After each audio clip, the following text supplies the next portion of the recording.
નમસ્કાર, ગ્રાઉન્ડ રિપોર્ટમાં આપનું સ્વાગત છે। હું છું આપની સાથે સંધ્યા। ગરમી વધતા રાજ્યમાં પાણી માટે કકડાટ શરૂ થયો છે। છેવાડાના ગામડાઓમાં તો બેડા યુદ્ધ શરૂ થઈ ગયા છે। અહીં બાળકો કેમ ભણશે, ઘરમાં ચૂલો કેમ સળગશે? આવા પ્રશ્નોને પડતા મૂકી લોકો એક જ પ્રશ્ન કરી રહ્યા છે કે પાણી ક્યાંથી મળશે? કયા ગામડાઓ છે આ, અને અહીંના લોકો શું કહી રહ્યા છે? જુઓ ગ્રાઉન્ડ રિપોર્ટનો આ અહેવાલ।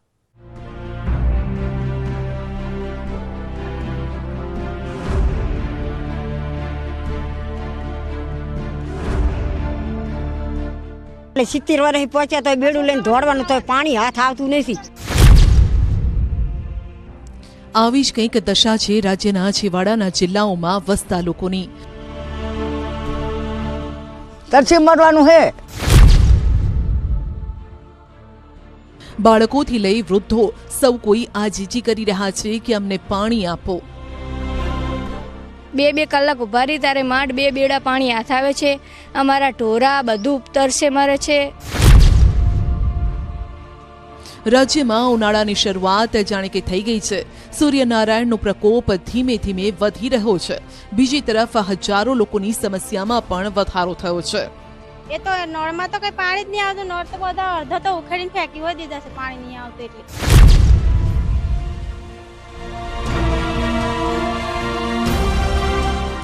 માથે ઘૂંઘટ અને હાથમાં બેડા, ખુલ્લા પગે આ બહેનો નીકળી પડી છે પાણીની શોધમાં। નેતાઓ આવે છે ક્યારે, જ્યારે ચૂંટણીનો પ્રચાર હોય ને તે વખત આવે લોકો। તેઓ ઘરકામ બાળકોને છોડી એ આશાએ નીકળી પડી છે કે હમણાં ટેન્કર આવશે।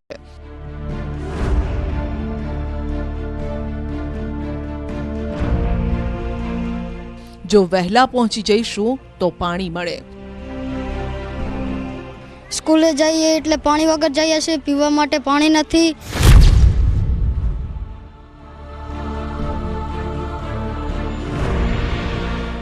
તેઓના મનમાં ગુસ્સો છે અને તેઓ કહી રહ્યા છે કે કેટલી ઉપાધિ કરવી, ઘરની કરવી, બાળકોની, કે પછી આખો દિવસ પાણી માટે રઝળપાટ કરવો।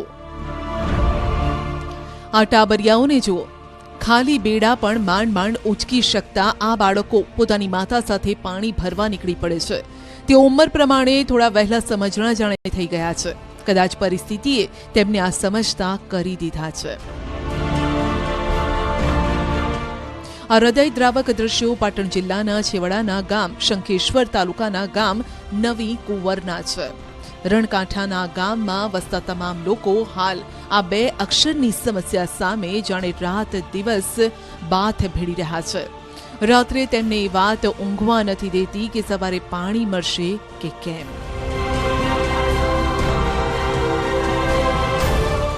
પાણીની જબર તકલીફ 2 મહિનાથી। એટલે 70 વર્ષ પહોંચ્યા તો બેડું લઈને દોડવાનું તો પાણી હાથ આવતું નથી। ઘરે ગઈઢા માવતર વાજવીને બેઠા હોય, એમને રાંધી ખવડાવવું કેટલું મોડું થાય। ખેતરમાં જવાનું હોય, પાણી વગડે જાય તો પાણી જડતું નહીં। હજો પાણીને રાડ હે બહુ 2 મહિના થઈ ગયા તો પાણી ભરવા નહીં। નાના છોકરા હોય, ચા મેલીને જવા, હા હોય તો રાખે, ના હોય તો કોણ રાખે? તો પાણી ભરવા જાય તો 2 કલાક થાય તો પાણી તોય છોકરું આવીને ગરમ પડે તો દવાખાને લઈ જવાનું થાય।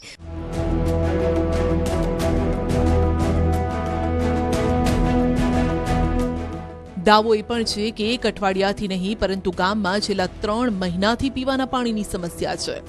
ગામના લોકો હાલ ટેન્કર દ્વારા પાણી મેળવી રહ્યા છે, પરંતુ ટેન્કર કેટલા લોકોની તરસ છીપાવી શકે?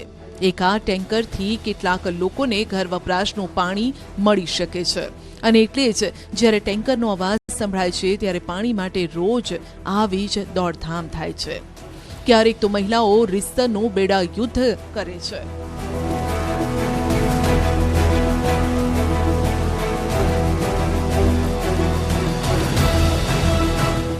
માત્ર મહિલાઓ જ નહીં, પાણી ભરવા ગામના પુરુષો અને બાળકોને પણ લાગવું પડે છે। કહેવાય છે કે બાળકો ભગવાનનું રૂપ છે। જો આવું જ હોય તો છેવાડાના જિલ્લામાં ભગવાન તરસ્યો કેમ છે? કેમ પાણી માટે રઝળપાટ કરી રહ્યો છે? અમારે પાણીની બહુ તકલીફ છે। સ્કૂલે જઈએ એટલે પાણી વગર જઈએ છીએ, પીવા માટે પાણી નથી। સ્કૂલે પાણી પણ નથી। સાહેબ ટાંકો લાવીને સ્કૂલે નાખે તો અમે પી શકીએ છીએ, અને ઘરે આવી એટલે મમ્મી તરત ધક્કો મારીને કહે કે જા બેટા પાણી ભરી આય.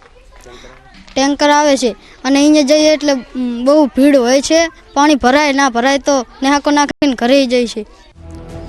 ગામના લોકો જ નહીં પરંતુ પશુઓની હાલત પણ રોજ રોજ ખરાબ થઈ રહી છે, કારણ કે હવાડા ખાલી છે. ગામની નજીકથી પસાર થઈ રહી છે એ નદી પણ સૂકી ભટ્ટ છે.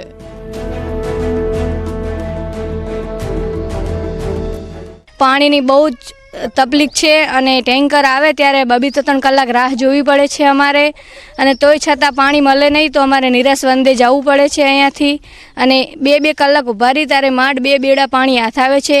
અમારા ઢોરા બધું તરસે મરે છે. ગામમાં 2000ની વસ્તી ઉપરાંત 700 જેટલા પશુધન છે, જેમની હાલત દયનીય છે. સમસ્યા એટલા માટે સર્જાઈ કારણ કે સમગ્ર ગામને પીવાનું પાણી પૂરું પાડતો પાણીનો સંપ 2-3 મહિનાથી નકામો બન્યો છે. ગામમાં પાણી મળી રહે તે માટેનો અન્ય કોઈ સ્ત્રોત નથી, જેથી ફરજિયાત ગામ લોકોને ટેન્કર દ્વારા પાણી મંગાવવું પડે છે. જો કે રોજ રોજ ટેન્કર મંગાવી શકે તેવા સદ્ધરા લોકો પણ નથી, જેથી કેટલાક સેવાભાવી લોકો આગળ આવ્યા. રોજ ટેન્કર દ્વારા અહીં પાણી પહોંચાડાય છે. આ ગામમાં પાણીની ખૂબ સમસ્યા છે અને 3 થી 4 ફેરા હું ટેન્કર લઈને આવું છું. અલગ અલગ એરિયામાં ઊભું રાખું છું એટલે ગરીબ માણસો બધા ભરી શકે છે. નકે આમ જો પાણી ભરવા જાય પ્રાઇવેટ ફેરો મંગાવે તો 1000 થી 1500 રૂપિયા ફેરે લે છે માણસો, પણ આપણે તો સેવા કરીએ છીએ, એમના પાણી ભરીને લાવીએ છીએ. અને અમારું ગામ કચ્છના રણકાંઠાનું છેલ્લું સેવાળું ગામ છે. સવાલ એ છે કે આટલી સમસ્યા હોવા છતાં વહીવટીતંત્ર કે સ્થાનિક નેતાઓના ધ્યાને કેમ આ ગામના લોકોની સમસ્યા નથી આવતી? અને જો સમસ્યા ધ્યાને છે તો 2-2 મહિનાથી તંત્ર કેમ ઊંઘી રહ્યું છે?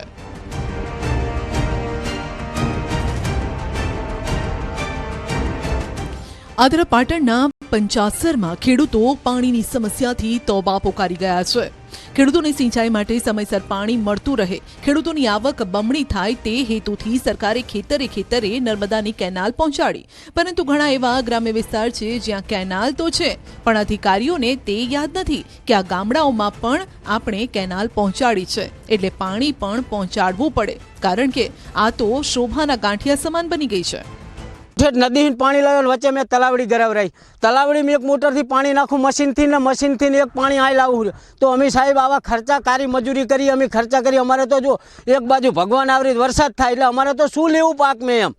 અમારું તો કહેવાનું અમારી જો સરકારને હું તો 2 હાથ જોડી અને ત્રીજું માથું નમાવીને વિનંતી કરીએ સાહેબ કે અમારી અરજ ગરીબ માણસની સાંભળો. કેનાલમાં પાણી આપો, પાણી કેનાલમાં પાણી આપો, પાણી. આ રોષ એટલા માટે છે કારણ કે તંત્રના પાપે અને અધિકારીઓની બેદરકારીએ આ લોકોને પાણીથી વંચિત રાખ્યા છે. વાત છે પંચાસર ગામની. દાવો છે કે નર્મદાની માઇનર કેનાલ બનાવ્યાને વર્ષો વીતી ગયા, પરંતુ આજ સુધી કેનાલમાં પાણીનું ટીપું નથી છોડાયું.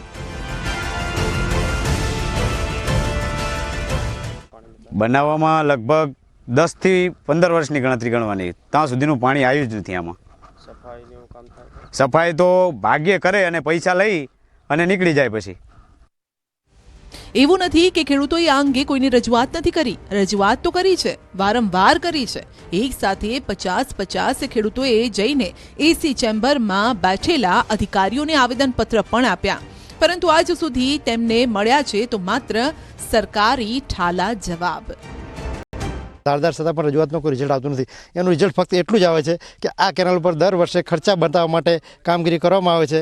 સિઝન પૂરી થઈ જાય પછી એમના કામ ચાલુ કરવામાં આવે છે, એના બિલ બનાવી અને એ લોકો એમના ભરણા ભરે છે. પણ અહીંયા અમને પાણી મળતું નથી. ઘણા વર્ષોથી અમે મહેનત કરીએ છીએ કે 15 વર્ષથી કેનાલ અહીંયા જો આવી છે તો અમને 1 વર્ષ તો આનું પાણી મળશે કે આના ખેડૂતોને અમે જે જમીન આપી છે આ કેનાલ બનાવવા માટે એના વળતર રૂપિયા અમને 1 વર્ષ પણ પાણી મળે તો અમને બહુ આનંદ થશે. આમ સરવાળે ખેડૂત હેરાન થઈ રહ્યો છે અને પાણી ન હોવાના કારણે તેમની જમીન બંજર બની રહી છે. મહત્વનું છે કે સરકારે ખેડૂતોનો હિત વિચારીને જે માઇનર કેનાલો પાછળ લાખો રૂપિયાના ખર્ચ કર્યા છે, પરંતુ ક્યાંક જે ભ્રષ્ટ નીતિ એટલે કે ભ્રષ્ટ અધિકારીઓની નીતિને કારણે કેનાલ માત્ર કાગળ પર સલામત, એટલે કે કાગળ પર કેનાલ કહીએ તો નવાઈ નથી. કારણ કે પંચાસર ગામે કેનાલ તો છે, પરંતુ વર્ષો વીત્યા છે, આજ દિન સુધી પાણી આવ્યું નથી. ખેડૂતો વિરોધ કરીને તંત્ર પાસે માંગ કરી રહ્યા છે કે જે કેનાલ બનાવી છે અમારા ખેતરથી શેઢેથી નીકળે છે, પરંતુ આજ દિન સુધી પાણી નથી આવ્યું. તો સત્વરે આ કેનાલમાં પાણી મૂકવામાં આવે તેવી પંચાસર ગામના લોકો માંગ કરી રહ્યા છે.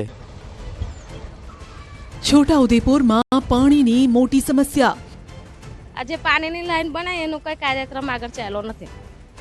મહિલાઓએ ન્યૂઝ 18 ગુજરાતી સમક્ષ ઠાલવી વેદના. ઉનાળામાં શિયાળામાં 12 માસ પાણીની તકલીફ રહે છે. સરકાર મહિલાઓ પૂછી રહી છે આ સવાલ. પાણી ના હોય તો પાણી વગર કરીએ શું? છોટાઉદેપુરના નસવાડી તાલુકાના ગ્રામ્ય વિસ્તારોમાં પાણી માટે મહિલાઓ સરકારને આજીજી કરી રહી છે. સરકારને સવાલો કરી રહી છે કે પાણી વગર કરવું શું. છોટાઉદેપુરના ભાખા ગામના દ્રશ્યો છે, જ્યાં નળ માત્ર જોવા માટે જ નાખ્યા છે તેવો ઘાટ સર્જાયો છે. આરોપ છે કે તંત્રની ઉદાસીનતાના કારણે પાણી માટે રઝળપાટ કરવા મજબૂર બન્યા છે આ લોકો. સરકારે નલ સે જલ યોજનાથી ઘરે ઘરે પાણી પહોંચાડવાનું નક્કી કર્યું. અંતરિયાળ ગામોમાં નળ પહોંચી પણ ગયા. જો કે હજુ પણ કેટલાક એવા ગામ છે જ્યાં નળ તો છે પણ પાણીની રાહ જોઈ રહ્યા છે. કપડાં તો અઠવાડિયામાં બી એક વખત ધોવા ના મળે, 2 દિવસ પડી રહે એવું. અને એ તો નળમાં તો કઈ પાણી જ નહીં આવતું. નળ તો બધા અડધા તો ઉખેડીને ફેંકી હોય દીધા છે, પાણી નહીં આવતું એટલે. તો પાણી ના આવે તો નળ ને શું કરવાના?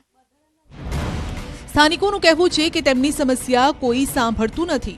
નેતાઓ તો આવે છે, પણ તે પણ માત્ર ચૂંટણી સમયે. ચૂંટણી પૂરી થઈ જાય એટલે તું કોણ અને હું કોણ. હું રજૂઆત કરી, અમે કોઈ આવે તો રજૂઆત કરે. ના તમે પહેલી વાર આવીને પૂછો મને, કોઈ નહીં આવતું. નેતાઓ આવે છે ક્યારે?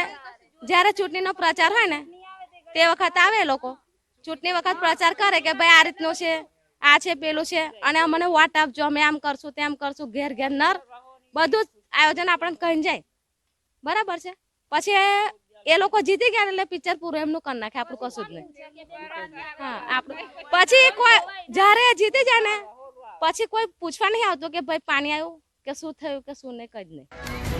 ભાખા ગામમાં લોકોની સાથે અબોલ જીવ પણ પાણી માટે મૂંઝાઈ રહ્યા છે. સ્થાનિકોનું કહેવું છે કે લોકો માટે પાણી જ નથી તો પશુઓને કેવી રીતે આપીએ. એમાં પણ ઉનાળામાં સ્થિતિ વધુ વિકટ બને છે. પશુને આજે પણ એક જ ટાઈમ પાણી અપાય છે. પાણી ના હોય તો પાણી વગર કરીએ શું? પાણી મળવું જોઈએ, બસ, બીજું કઈ નહીં. તો આપણે સાહેબ લોગણા 2 થપથપાઈ નાખીએ, ઢોરને ડોલ લઈ જઈને પીવડાવી. બીજી તરફ પાવી જેતપુરના સુખી જળાશય યોજનાની કેનાલોના નવીનીકરણ માટે આવેલા કુંવરજી બાવળિયાને જ્યારે સવાલ કરાયો ત્યારે તેમણે પાણી સમિતિને જવાબદાર ઠેરવી.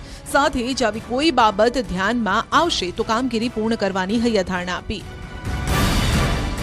ઘણી વખત આ ગ્રામ સમિતિઓ કાં તો નબળું કામ અથવા તો એની સમિતિના જે સભ્યો હોય છે, સભ્યોની થોડીક લાંબા સમય સુધી અંદરો અંદર આપસમાં કંઈ નાની મોટી મનદુખને કારણે એ ગ્રામ સમિતિઓ પૂરું કામ ગામની અંદર કામ કરતી નથી, અને એને કારણે ક્યાંક આવા ગામડાઓમાં મુશ્કેલીઓ છે. પણ અમે નક્કી કર્યું છે કે હવે એને પણ અલગથી સમિતિને સાથે રાખીને એપ્રેન્ટિસ નિમીને પણ એપ્રેન્ટિસના માધ્યમથી પણ આ કામ આવા મુશ્કેલીવાળાઓ અથવા તો સમસ્યાવાળાને પૂરા કરવા. થોડા સમય પહેલા જ ગામમાં શાળાનું લોકાર્પણ કરવા આવેલા ધારાસભ્ય અભયસિંહ તડવીને સ્થાનિકોએ આક્રોશ સાથે પાણી અંગે રજૂઆત કરી. સાથે જ વર્ષોથી બનેલી આંગણવાડી પણ દેખાડી, જ્યાં મુખ્ય પાણી, શૌચાલય, વીજળી જેવી કોઈ જ પ્રાથમિક સુવિધા નથી. સ્થાનિકોની રજૂઆત સાંભળીને ધારાસભ્યએ તાલુકા વિકાસ અધિકારી અને કોન્ટ્રાક્ટરને ખખડાવ્યા અને તાત્કાલિક સુવિધા આપવા આદેશ કર્યો. બાકાની અંદર જે કામ પાણીનું બાકી છે, કોનું છે જોઈ લો. તમે પેમેન્ટ કર્યું છે, ના કર્યું હોય તો બધું ઇન્કવાયરી કરો. આ કામ મારે ગામમાં તમારો માણસ આવે, પાણીની લાઈનો બાકી છે, બધું હજુ કનેક્શન જોયું નથી, તમે જાતે જાઓ. જો કે દાવો છે કે એમએલએની સૂચનાને પણ ઘોડીને પી ગયા છે આ લોકો. માટે અધિકારીઓ તો હવે ગામમાં ફરકતા પણ નથી. ધારાસભ્ય શ્રી અમારે ત્યાં સ્કૂલના 2 ઓરડાના મકાનના ખાતમુહૂર્ત નિમિત્તે આવ્યા હતા. ત્યારે અમે ગામ લોકોએ એ લોકોને રજૂઆત કરી તો એમણે ત્યાંથી લાગતા વળગતા અધિકારીઓને રજૂઆત ફોન દ્વારા એમણે જાણ કરી કે ભાઈ આ પ્રશ્ન છે ગામમાં આંગણવાડી કેન્દ્રમાં. તો પણ તોય છતાં હજુ 4 દિવસ થવા છતાં પણ કોઈ કાર્યવાહી થઈ નથી. આ તરફ સૌરાષ્ટ્રમાં પણ પાણીનો પોકાર ઉઠ્યો છે. સુરેન્દ્રનગરના સાયલા ગામની 20,000થી વધુની વસ્તીને પાણી પૂરું પાડતો થોરિયાડી ડેમ ઉનાળાના પ્રારંભમાં જ ખાલીખમ થઈ જતા સાયલા ગામ પર આગામી સમયમાં જળ સંકટ સર્જાવાના એંધાણ છે. જેથી હાલ સાયલા ગ્રામ પંચાયત દ્વારા પથ્થરોની ખાણ તેમજ બોર દ્વારા શહેરમાં ઝોન દીઠ દર 8 દિવસે એટલે કે મહિનામાં માત્ર 3 વાર પાણી વિતરણ કરાય છે. સૌની યોજના કે અન્ય કોઈ યોજના થકી થોરિયાડી ડેમ ભરવામાં આવે તેવી ગ્રામજનોની માંગ છે. અમારી માંગણી છે કે ફૂલગ્રામ વાળું જે યોજના છે એ જો વહેલી તકે આપે તો અમારે થોડો ઘણો પ્રશ્ન 50% હલ થઈ જાય. પાણી 8-8 દિવસે આવે છે, જેમાં અમારે બહુ તકલીફ પડે છે. પાણી ભરવાની વસ્તુ રાખવી પડે છે, પાણીનો સંગ્રહ કરીને રાખવો પડે છે. ક્યારેક કંઈક કારણોસર કોઈ ટેકનિકલ ખામી હોય તો અમારે પાણીની બહુ જ સમસ્યા થાય છે. માટે ડેમના કારણે ડેમ ખાલી થઈ જાય છે. અત્યારે ડેમ ખાલી થઈ ગયો છે. જો આ બધી યોજના છે એમાંથી અમને ડેમ ભરી દેવામાં આવે તો અમારે આ કાયમી આ પાણીની સમસ્યાનો હલ થઈ જાય. પાણી જ્યારે ઉનાળો આવે ત્યારે ડેમ ખાલી થઈ જાય છે અને પાછળના 4 મહિના પીવા માટે પાણી મળતું નથી સાયલામાં. ઉનાળા પહેલા અરવલ્લીના જળાશયોમાં પાણીનો જથ્થો ઘટતા ખેડૂતો ચિંતાતુર બન્યા છે. અરવલ્લી જિલ્લાની જીવાદોરી સમાન માજૂમ, મેશ્વો, વાત્રકમાં પાણીનો જથ્થો ઘટી ગયો છે. ઉનાળાની શરૂઆત પહેલા જ માજૂમમાં 26%, મેશ્વોમાં 25% અને વાત્રક જળાશયમાં 39% પાણીનો જથ્થો છે. માજૂમ ડેમની અંદર 26% પાણીનો જથ્થો છે, જેના કારણે સરકાર ડેમવાળા આ વખતે પાણી છોડવાના નથી કેનાલમાં, અને પાણી નહીં છોડે તેનાથી ખેતીમાં પણ નુકસાન જશે અને પીવાના પાણીની પણ સમસ્યા સર્જાવાની છે. હાલ ડેમોની પરિસ્થિતિ જોતા પાણીના જથ્થામાં ઘટાડો થયો છે, જેના કારણે પાકમાં સિંચાઈના પાણી તથા ઘાસચારા માટે પાણીને લઈ ખેડૂતોની ચિંતા છે. જો કે સારી વાત એ છે કે અહીં પીવાના પાણીની સમસ્યા નહીં સર્જાય. હાલના તબક્કાની જે જથ્થાની પરિસ્થિતિ છે પાણીના જથ્થાની 3 જળાશયોમાં, અને પાણી પીવાના જે જથ્થાની જરૂરિયાત છે આપણે જુલાઈ અંતિમ એ પ્રમાણે ઉનાળો પતી જાય અને જુલાઈ મહિનો એન્ડ થાય ત્યાં સુધી પણ 3 જળાશયોમાં પીવાના પાણીની કોઈ સમસ્યા સર્જાશે નહીં. મહત્વનું છે કે શિયાળુ પાક માટે પણ આ ડેમમાંથી 5 થી 6 વખત પિયત માટે પાણી અપાયું. આવા સંજોગોમાં હાલ ડેમમાં પાણીની સ્થિતિ જોતા આગામી ઉનાળુ ખેતી અને ઘાસચારા માટે પાણીની તંગી સર્જાઈ શકે છે. તંત્ર દ્વારા જિલ્લાના જળાશયોમાં નર્મદાના નીર નાખવામાં આવે તેવી ખેડૂતોની માંગ છે. પીવાનું પાણીની જે વાત કરવામાં આવે તો જે યોજનાઓ છે, યોજનાઓ થકી ગામડાઓમાં પાણી પહોંચાડવામાં આવશે, પરંતુ સિંચાઈ માટેનું પાણી સદંતર બંધ કરી દેવામાં આવ્યું છે. આ સંજોગોમાં ઉનાળુ જે વાવેતર છે તે હવે નહીં કરી શકે જે ડેમ આધારિત ખેતી કરે છે તે લોકો. તેવા સંજોગોમાં કહી શકાય કે અરવલ્લી જિલ્લામાં માર્ચ મહિનાની શરૂઆતમાં જ પાણીનું સંકટ જોવા મળી રહ્યું છે. તેની સામે જે આયોજન છે પીવાના પાણી માટેનું તે કરી દેવામાં આવ્યું છે અને મોડાસા શહેરમાં જળ સંકટ ઊભું ન થાય તેવી પણ વ્યવસ્થા કરી દેવામાં આવી છે. હાર્દિક પટેલ, ન્યૂઝ 18 ગુજરાતી, અરવલ્લી. ગુજરાતની ધરતી પર રાષ્ટ્રીય કક્ષાનો મેળો, જ્યાં ઉમટ્યા એક-એકથી ચડિયાતા અશ્વો. બનાસકાંઠાના લાખણી તાલુકાના જસરા ગામે 5 દિવસીય મેળાને માહલવા લોકો દૂર દૂરથી આવ્યા ને અશ્વોના કરતબો જોઈ દંગ રહી ગયા.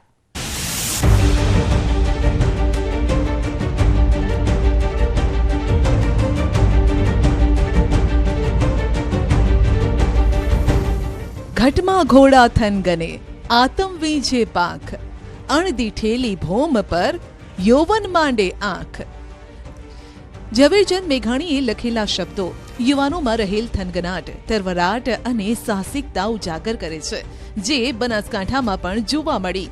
છેલ્લા 5 દિવસમાં યુવાનોની મીટ મંડાઈ બનાસકાંઠાના જસરામાં, કારણ કે અહીં કંઈક ખાસ હતું જેણે ન માત્ર ઉપસ્થિત સૌ લોકોમાં થનગનાટ લાવી દીધો, પરંતુ મોજ પણ કરાવી દીધી.